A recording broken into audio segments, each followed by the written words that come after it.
Have you ever thought of buying a franchise or currently own one or many? If so, this podcast is for you. Welcome to Franchise Euphoria, the podcast created and hosted by franchise attorney Josh Brown for the sole purpose of helping people find success through franchising.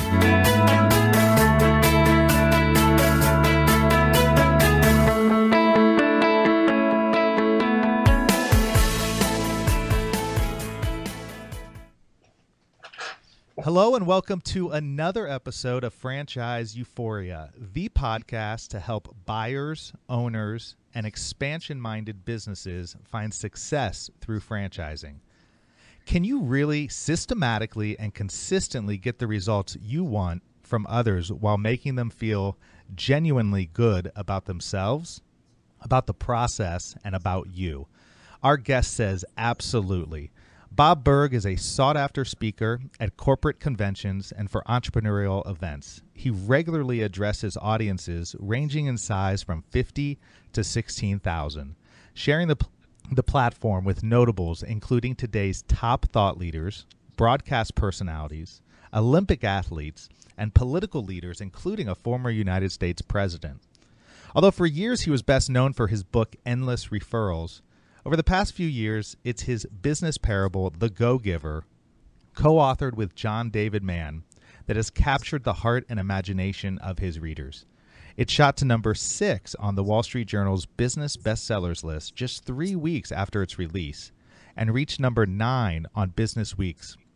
Since its release, it has consistently stayed in the top 25 on 800 CEO Reads Business Book bestseller list.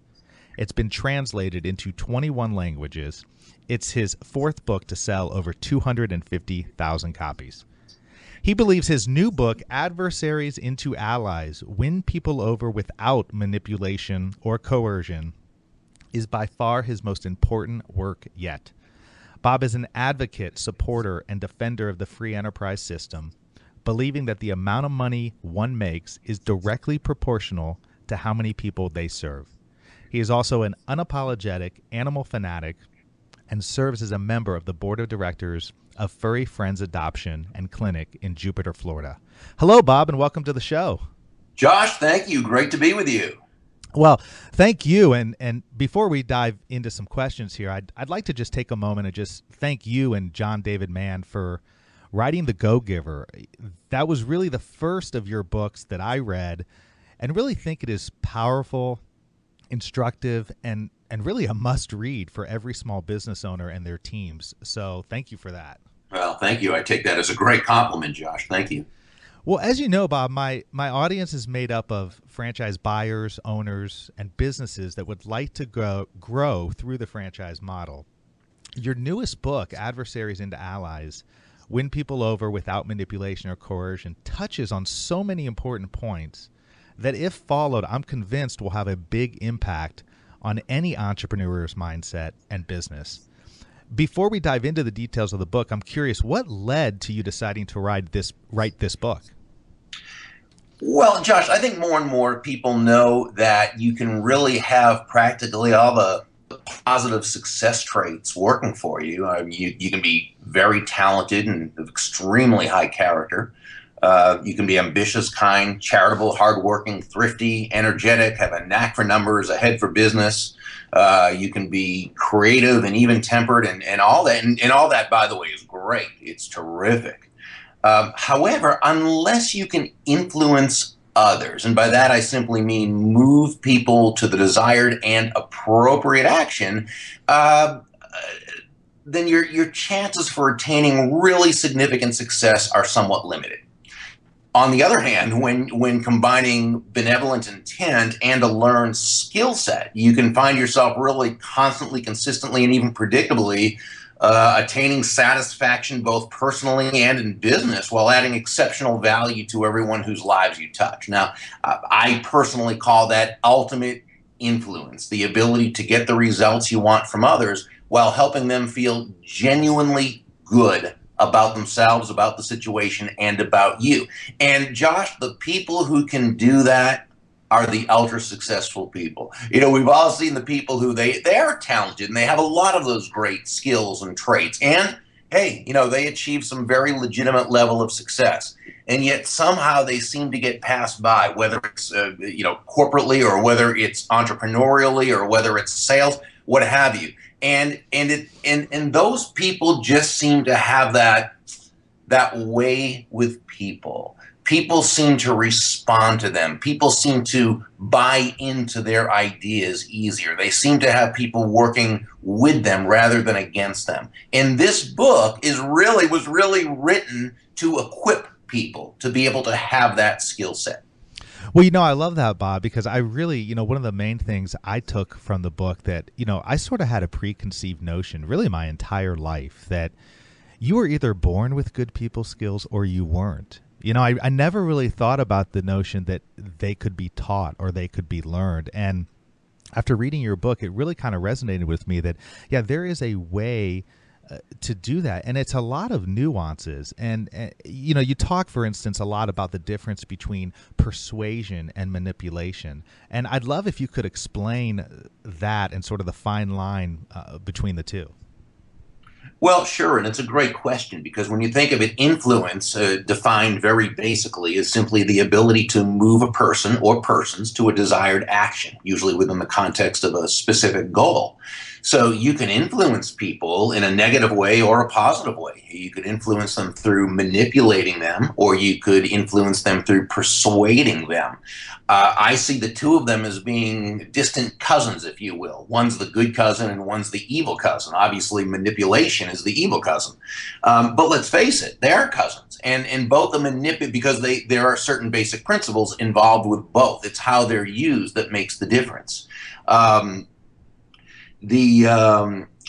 You know, I remember years ago reading a great book by a gentleman named Dr. Paul W. Sweats called The Art of Talking So That People Will Listen. And it was really much more about listening as opposed to talking. It was a great book. It was really brilliant. And he gave what I felt was the best summarization of the difference between manipulation and persuasion that I'd ever read. And basically what he said is that manipulation aims at control, not cooperation. It does not consider the good of the other party. It results in a win-lose situation. Now, in contrast to the manipulator, the persuader always seeks to enhance the self-esteem of the other party. The result is that people respond better because they're treated as responsible or response-able, self-directing individuals. So what we see, Josh, is that the difference between manipulation and persuasion, and both the manipulator and the persuader, they understand what moves people. They understand those motivators that people have, and they know how to utilize them. But the manipulator will win at any cost. They may not be intentionally trying to hurt another person, but they don't care if they do, as long as they get what they want. They're totally I-focused or me-focused. A persuader will never do that. Their feeling is for them to win, the other person has to win.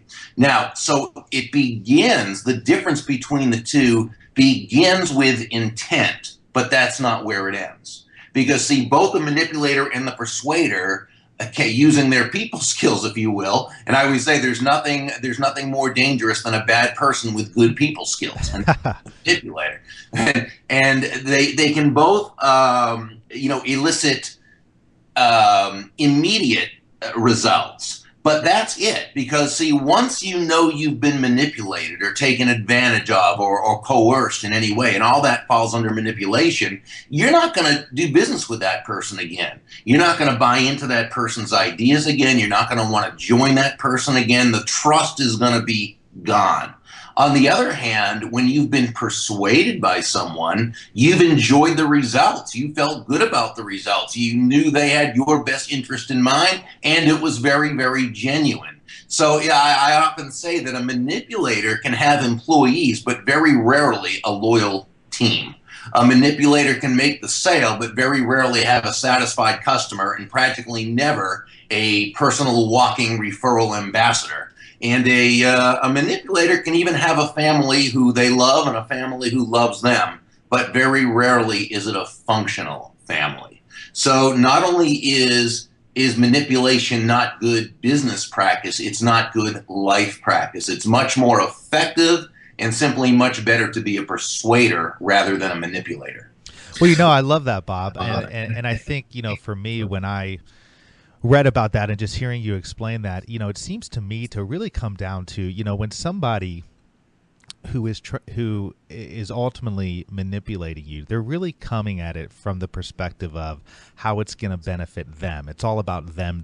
Oh, yeah. And persuasion is more about trying to really help the other person. You really want to persuade them because you feel like, wow, this is really going to benefit them, and it's more about them than it is you. And that really resonates with me, and I completely agree with you that, a lot of these principles, while certainly are often applied in business, when applied, they're applied to your whole life.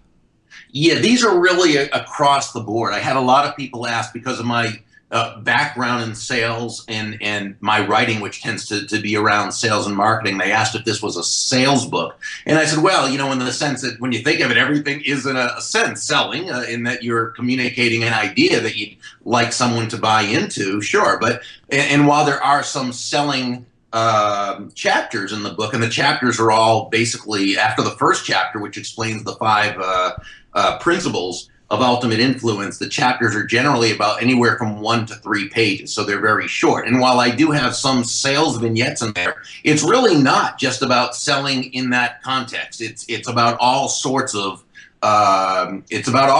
working with other human beings, and that's so it goes across the board.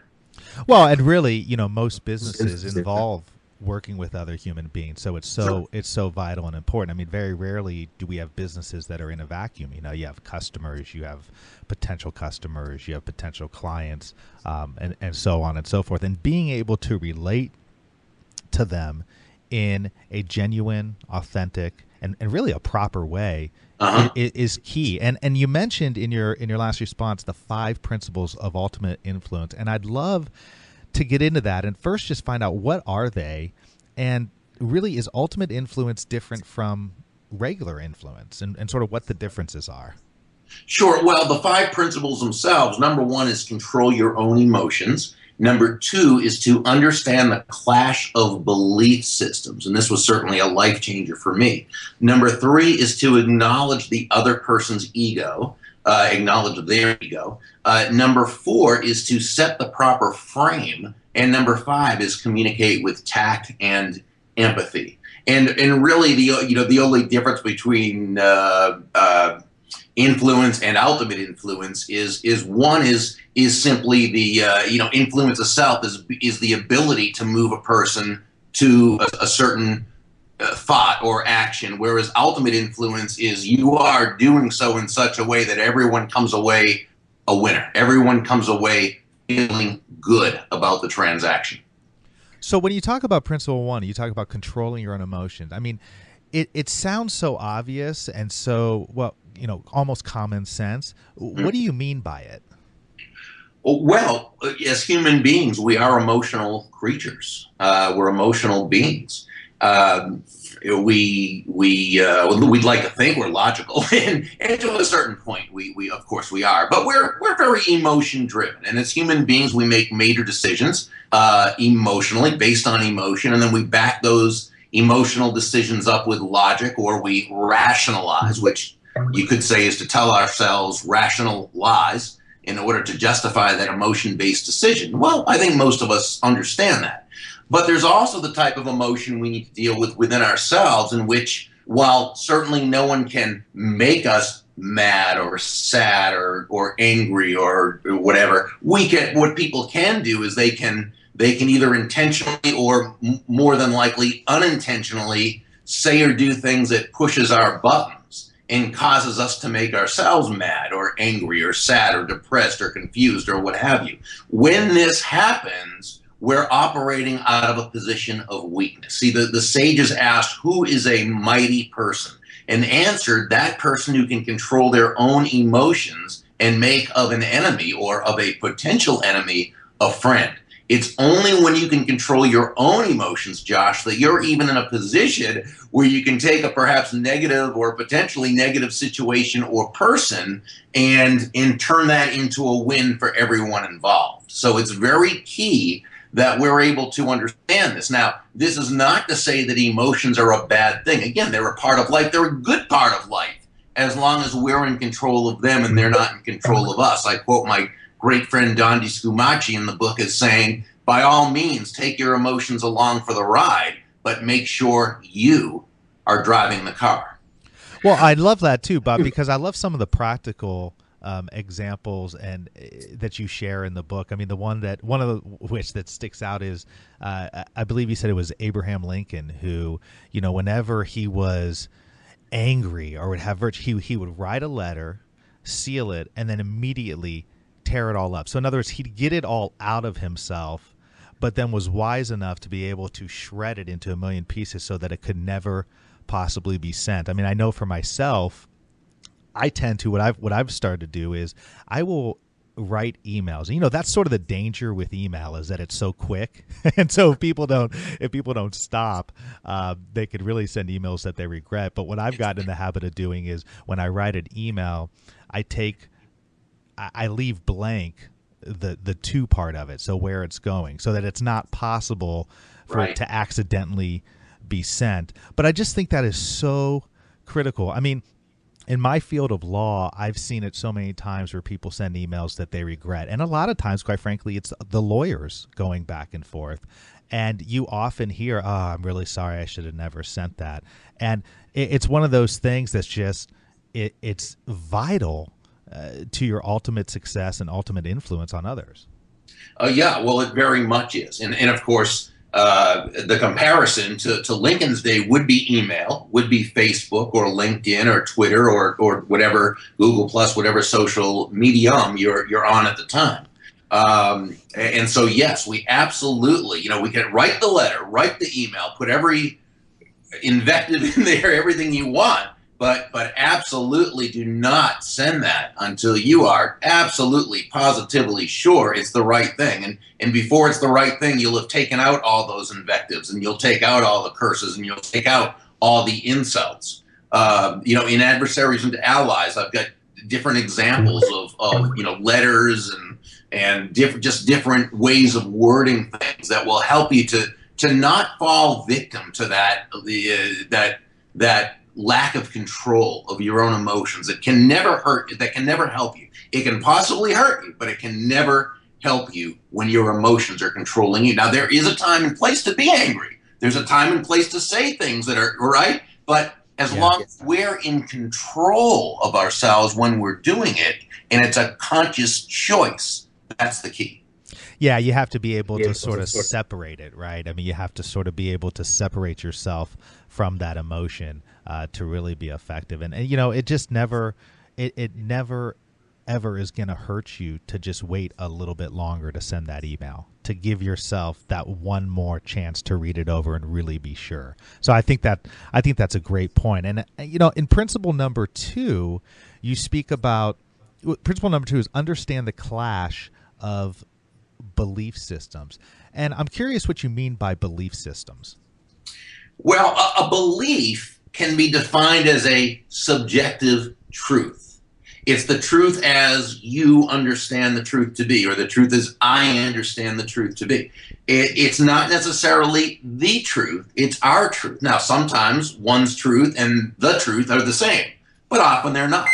And they're really typically based on the lens through which a person sees their world. A belief system, as I call it, is comprised of everything from upbringing, environment, schooling, news media, television shows, movies, popular culture, cultural mores, everything you touch, taste, see, hear, smell, everything that's ever touched us. But Josh, the crazy thing is that it basically is pretty well set by the time we're little more than toddlers. And then everything that comes in is sort of based on that and so forth. So what happens is, as human beings, as adult human beings, most of us are, actually all of us, are run by an operating system, our belief system, that we're not even aware that we're being run by. Now, that's insidious enough, but now understand that this other person, whether it's that other lawyer, whether it's a client, whether it's a customer, whether whomever, they're also run by their same set of beliefs, their operating system that they're not aware of. Now, let's add one more thing to this. As human beings, we tend to believe that everybody else sees the world the same basic way that we see the world. How could it be any other way, anything else? It's how we see. We don't know anything else. We believe how we, and that's why you hear people often say things like, everybody feels that way. Nobody likes that, which isn't really necessarily true. Or you may have heard someone say, or maybe even fall into the trap of saying this yourself. I know I have. Oh, I would never speak like that to someone, or I would never say that to someone. Well, no, we wouldn't, because that's not congruent with our belief system, but it is with someone else's. So in this case, what we really need to do is not necessarily understand their belief system. The fact is they probably don't fully understand their belief system, and we don't have 20 years to try to understand it. What we need to do is simply understand that they most likely see the world from a different set of beliefs than we see the world. And as long as we understand that, now we can operate within that context in such a way that it's a win for everyone involved. Well, and belief systems really form the basis of each individual's ego, which, ties in perfectly to principle number 3. Acknowledging their ego. I mean, it sounds so important, but how do you do that? Sure. And well, the ego really, when you think of it, is nothing more than the I. It's that part of ourselves that recognizes and realizes that we are a unique individual, separate from every other thing and even every other person, which sounds a little politically incorrect to say these days when there's so much talk of, we're all in it together, or all that, and hey, let's face it, even Napoleon Hill talked about universal consciousness, and we know from quantum physics that everything really is connected, and that's fine. None of that contradicts the fact that in our earthly human existence, we operate as individuals. Now, we can join certain groups. We can be part of different groups, teams, communities, businesses, what have you. That's fine. All that's great. But we also operate as individuals, unique individuals, and we all have our own ego. And when that ego is like emotions, and ego is very closely tied to emotion. When we're in control of our ego and we're directing our ego, we can accomplish great things, both for ourselves and for society as a whole. It's when our ego is in control of us and gets away from us, now we start acting in a very counterproductive way. Well, it's the same with this other person. And when I say acknowledge the ego, I don't mean you verbally say to that person, hey, pal, your ego, get a grip. That will have just the opposite result. What I mean is to acknowledge to yourself, acknowledge that if they're acting in a way that's rude or not kind or counterproductive, not even in their best interest, but there's a good chance their ego has has taken control. And if we don't acknowledge that, we're not allowing ourselves to be in a position where we can work effectively with that. Josh, I don't think it's going out on a limb at all to say that the main ingredient for being able to move someone to take a certain action is how you make them feel about themselves. And when they feel good about themselves and good about you, they're most likely to take that action. Yeah, I could not agree more. I mean, especially because, so we have encounters every day with people, right? And I think we don't know what experiences they're coming from, what mood they're in, what things have affected them. But yet a lot of times people will take a certain reaction a certain way because they're coming from their own perspective. But if you can take in that moment, and I think, this is so important for small business owners, or that if you can look at your customer and understand that they've got a whole nother world that they're coming from just like you, and you can make them feel good in those moments that you're with them, you're going to have a much better chance of winning them over. Oh, absolutely. No doubt about it. And that's why, authenticity is a real big part of it. You've got to genuinely want to benefit that other person. You've got to genuinely care about them, because people respond to that, and they know. They usually, hey, there's some people who can fake it pretty well for a while, and those are the manipulators. But, most of us, we need to be genuinely interested in that other person, and they need to be able to sense that. Now, principle number 4 is set the proper frame. Can you talk a little bit about that? Yeah, well, a frame is simply the foundation from which everything else evolves. To give a very quick example, and I shared this in the book, I was at a Dunkin' Donuts store, and there was a little boy, a toddler, probably 2.5 years old, was kind of running around the place, and he began to walk toward his parents. And he fell. He took a spill, and he didn't hurt himself, but you could tell by the look on his face that he was shocked. He intuitively knew that was not supposed to happen. So he immediately looked at his mom and dad for their response, for their interpretation of the event. What happened happened, but he wanted to know what's next, right? And his parents, I truly believe, had they gotten panicky or upset, or oh no, are you all right? Oh, my poor baby. I think he would have started to cry. But his parents just handled it so beautifully. They smiled and they applauded and they said, "Oh, what a good trick! That looked like so much fun!" And immediately he started to laugh. Well, what his parents did, Josh, is they set a productive frame from which he could operate. And this is something we always have the opportunity to do when we first meet someone and we first enter into whether it's a business transaction or personal transaction, what have you. It can be as simple as a smile. Dan Goldman in his book Emotional Intelligence talked about a smile as being practically irresistible. It's almost impossible when someone smiles at you not to smile back. Not that there aren't people who don't, but by and large, most people do.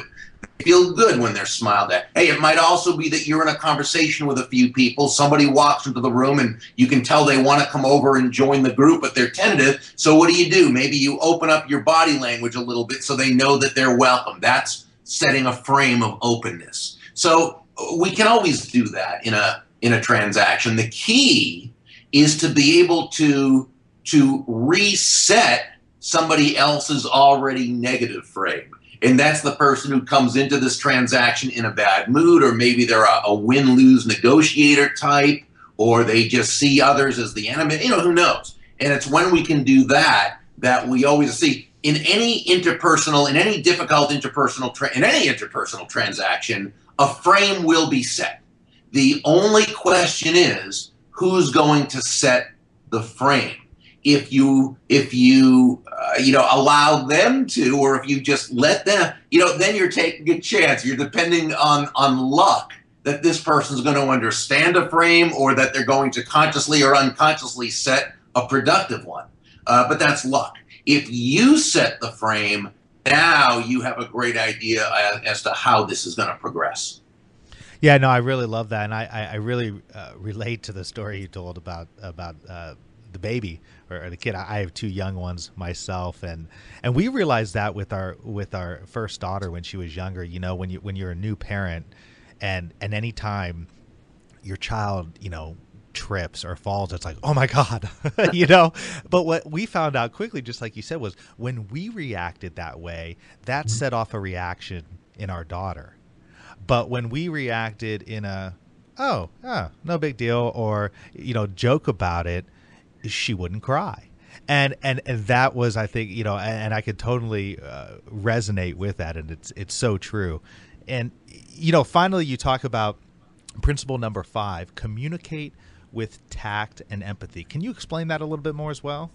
Sure, this is such a key because you could do all the other four perfectly, but it's really being able to communicate with tact and empathy that brings it all home.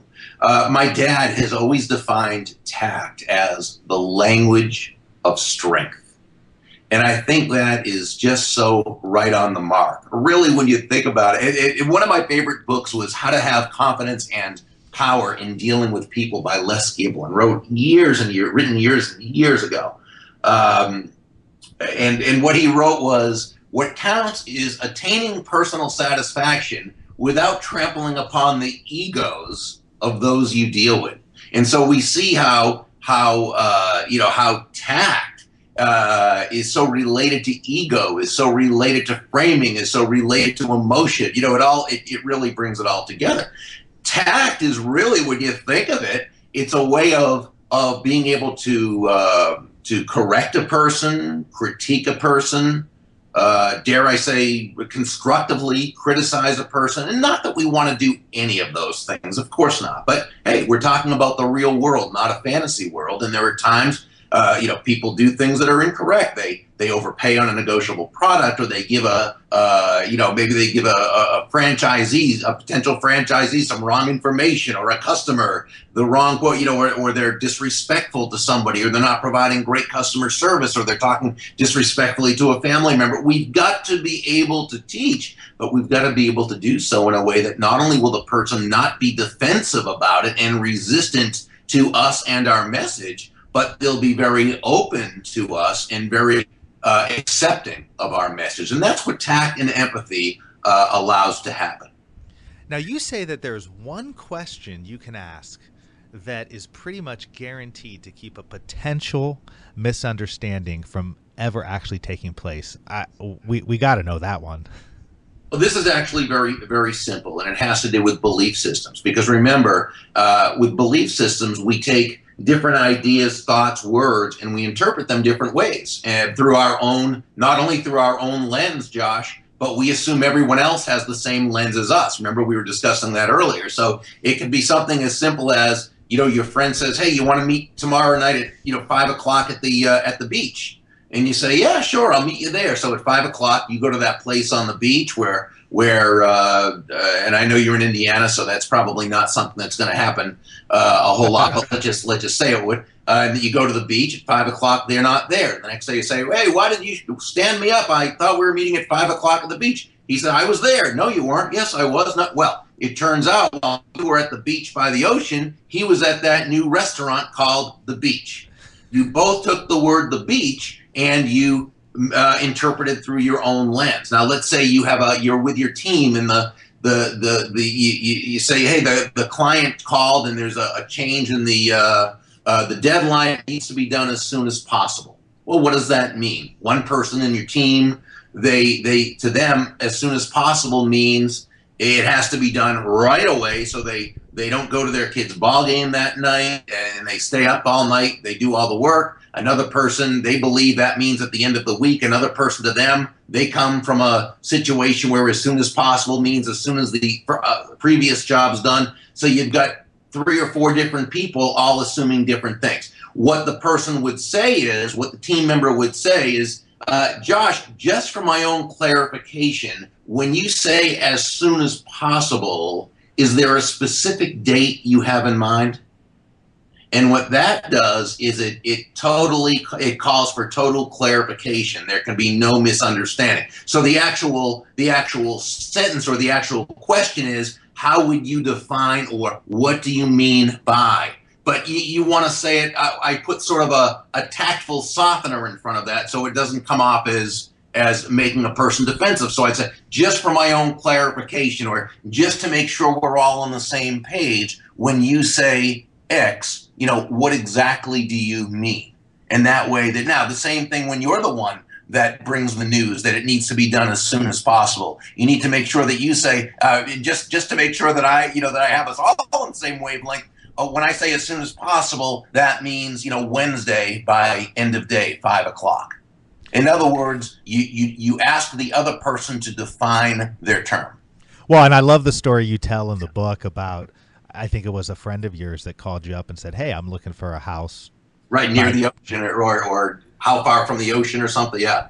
Yeah, and you said, oh yeah, that house isn't close to the ocean. He comes out, and you live across the street from the ocean, whereas the house was 7 miles from the ocean, right. And for him coming 700 miles away from the ocean, that's close, but it's not close from your perspective. Right, those are the subjective truths at work. I mean, the truth was it was 7 miles from the ocean. My truth, living right near the ocean, is that 7 miles is far away from the ocean. His truth, living 700 miles, is that 700 miles isn't far at all. So, why didn't I say it's 7 miles? I don't know. It was a long time ago, and I don't remember the circumstances, but we both did end up having a good laugh over it.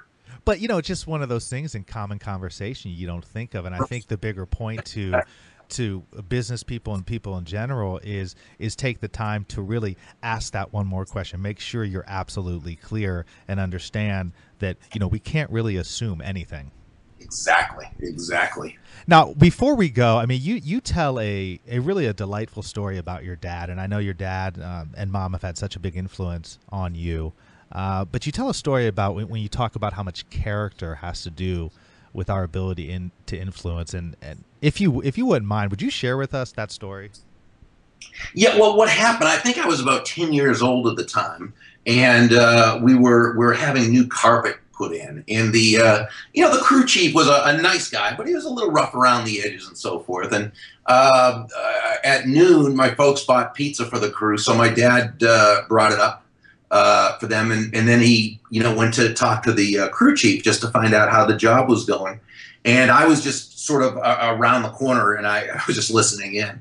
And the crew chief said, now, my dad's the kind of guy, he came from very poor, Americana, depression, from the streets background, and he's the guy who everybody can relate to. Just he's one of these people. He did have, and still does to this day, have those natural people skills that most of us don't have. But just everybody loves my dad, and so I guess this guy, figured it was male bonding. Talk disrespectfully about wives, and which is something he probably, I would imagine, did quite a bit. And I say that only because of the conversation. He said to my dad something like, well, Mr. Burg, this is a really expensive job. Those women will really spend our money for us, won't they? And I know he expected Dad to say something like, yeah, well, or something. But I knew Dad would never answer like that. There's no way. And, but Dad would also never insult the person either. He would do it in his kind, tactful way. And Dad said something like, well, when they're the reason you've got what you have, you're happy, to do anything you can for them. And that wasn't the answer, that the crew chief was expecting. And he tried to get, well, yeah, I understand that, but boy, they'll take advantage of that, or something, whatever it was. And Dad said, well, I'll tell you what, when they were there with you before you had anything, and they're the one that stood by you the whole way, you're just, it's a pleasure to, it was like that. And I think the crew chief tried one more time, and it was also unsuccessful, and he just gave up at that point. But I really don't know if he learned a lesson about how a real man talks about his wife, but I know I learned a great lesson there about what character really is. And I think when it comes to leadership, I think when it comes to influence, Josh, as important as the right words are, it's probably the least important. What you do is certainly more important than what you say, but when it comes right down to it, I think it's really simply who you are. And that's where character comes into play. And what I notice about people of high character is that they tend to stand for something. And with people of high character, you tend to know exactly where they stand. Now, that doesn't mean they don't make mistakes. Of course they do. It doesn't mean they don't course correct. Absolutely they do. And it doesn't mean they won't be, flexible at times in terms of methods, but they'll never be flexible when it comes to value-based decisions. I always love what Zig Ziglar said: be flexible on method, but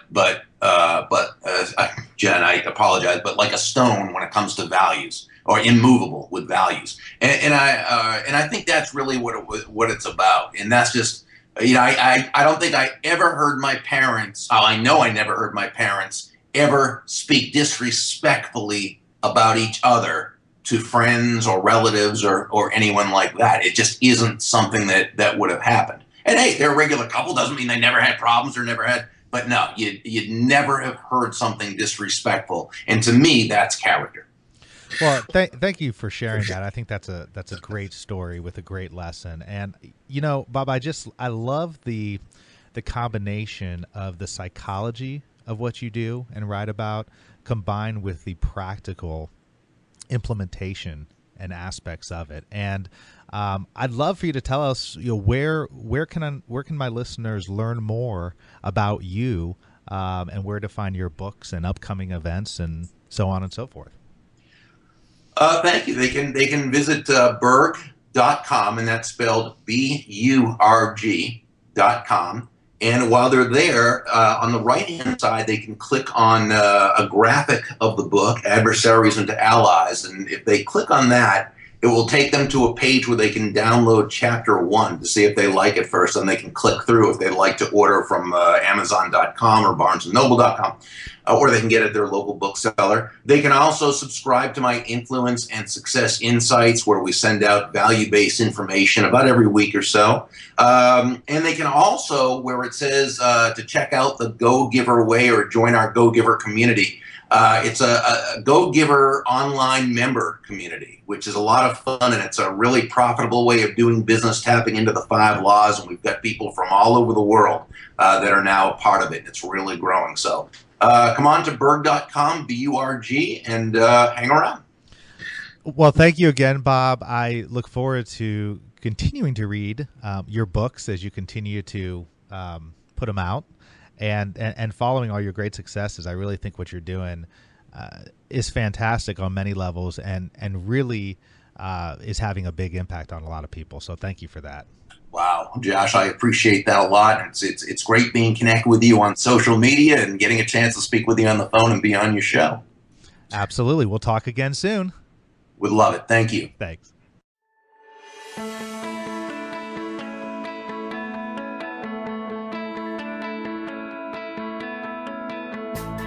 Thanks for being with us today on the Franchise Euphoria podcast. If you enjoyed this episode, please be sure to go to iTunes and provide a review. Also, please remember that although Josh Brown is a licensed and practicing attorney, nothing contained in this podcast should be construed as legal advice, because it is not. The information contained in this podcast is general and educational in nature, and none of it should be relied upon as legal advice. That being said, if you have questions for Josh and would like to contact him, please email him at josh@franchiseeuphoria.com. Thank you so much for listening, and we hope you tune in to our next weekly episode.